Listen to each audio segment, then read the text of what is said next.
installatie van voldoende capaciteit die is toegerust aan huidige en toekomstige eisen.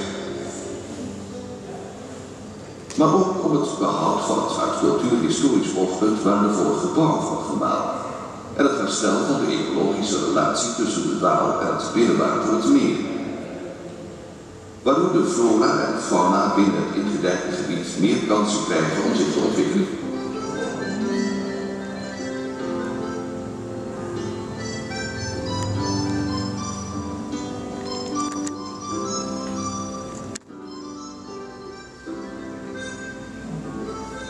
Deze visie is voor het polderdistrict Grootmaas en Waal en het Duitse collega-waterschap Dagverband-Klever Landesgrenzen reden tot het opzetten van een integraal project.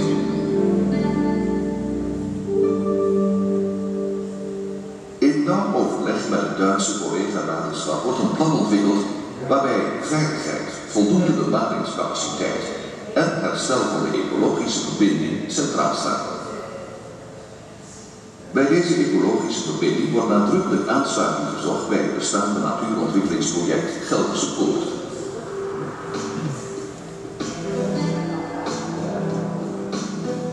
Het plan, dat voor een deel wordt mede gefinancierd door het Duitse collega-waterschap, voorziet in het volledig vernieuwen en automatiseren van de techniek van het gebouw, terwijl het gebouw aan de buitenzijde weer in de oorspronkelijke staat behouden blijft.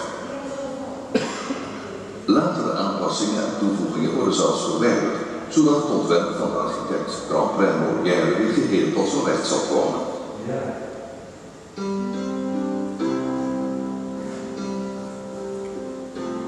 Een belangrijk stedenbouwkundig monument voor de omgeving blijft zo behouden.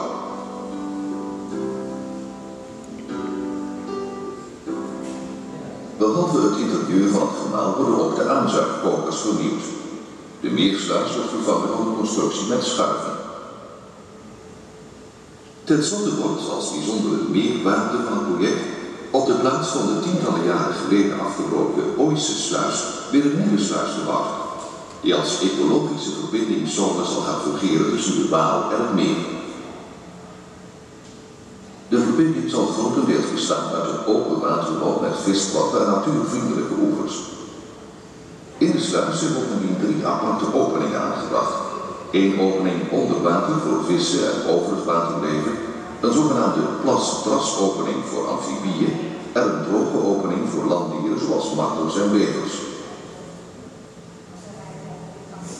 Dankzij de intensieve samenwerking tussen de verantwoordelijke waterschappen, de verschillende nauw betrokken belangengroeperingen en mede dankzij de krachtige ondersteuning door de Rijksoverheid en de financiële steun van de Europese Commissie kan een uniek project tot stand worden gebracht. Het mag als voorbeeld gelden van een integrale benadering van een waterschapkundig probleem. Das enge Band der Solidargemeinschaft zwischen dem niederländischen und deutschen Deichverband hat auch die schwierigen Zeiten gehalten und gute Kontakte gesichert. Ik wil op 1 element aanhalen en dat is het element van de ecologische verbinding. Ongelooflijk. Over zo'n lange periode, 60 jaar geleden toen het gebouwd is het verbouwd en niemand heeft eraan gedacht en dat hoefde toen ook niet, omdat er geen bedreiging was voor het milieu. Mit der nun beginnenden Maßnahme wird ein neuer Weg beschritten. Es wird, wie schon erwähnt, nicht nur das Fundwerk erneuert und der Bergabschnitt saniert, es wird auch die natürliche Verbindung der Waal mit dem Polderdistrikt